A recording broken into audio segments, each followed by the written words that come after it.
कोलशेत आणि शिवाईनगरमधील म्हाडा रहिवाशांच्या समस्या मार्गी.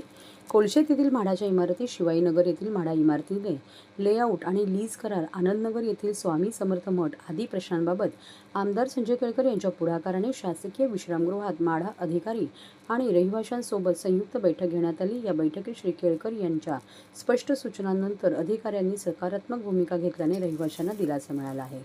आज झालेल्या बैठकीत आमदार संजय केळकर यांच्यासह कोकण गृहनिर्माण मंडळाचे कार्यकारी अधिकारी श्री राठोड, संबंधित अभियंते आणि अधिकारी, नगरसेवक सीताराम राणे आणि सुमारे 200 रहिवासी उपस्थित होते. कोलशेत येथील कोकण म्हाडाने बांधलेल्या इमारतीतील सुरक्षा व्यवस्था, पाण्याचा निचरा, जास्त दराने फ्लॅट धारकांचे आकारलेले भाडे, त्याचबरोबर जुन्या इमारतींचा पुनर्विकास याबाबत चर्चा करण्यात आली. रहिवाशांचे सर्व प्रश्न तातडीने मार्गी लावण्याच्या सूचना आमदार संजय केळकर यांनी अधिकाऱ्यांना दिल्या. जुन्या इमारतींचा पुनर्विकास त्या इमारतीतील रहिवाशांच्या संमतीने करण्याबाबतही यावेळी चर्चा करण्यात आली.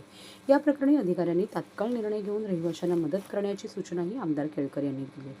शिवाईनगरमधल्या सोसायट्यांच्या सुरू असलेल्या पुनर्विकास प्रक्रियेत भाडेपट्टा करार, कोकण म्हाडाने लावलेले अनेक प्रकारचे चुकीचे शुल्क या बाबी अडथळा निर्माण करत आहेत.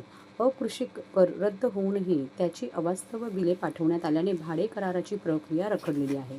अवास्तव आकारलेले वेगवेगळे कर कमी करून आठवड्याभरात याबाबतची माहिती देण्यात येऊन तात्काळ भाडे कराराची प्रक्रिया पूर्ण करावी, अशी सूचनाही श्री केळकर यांनी कोकण म्हाडाच्या अधिकाऱ्यांना केल्या.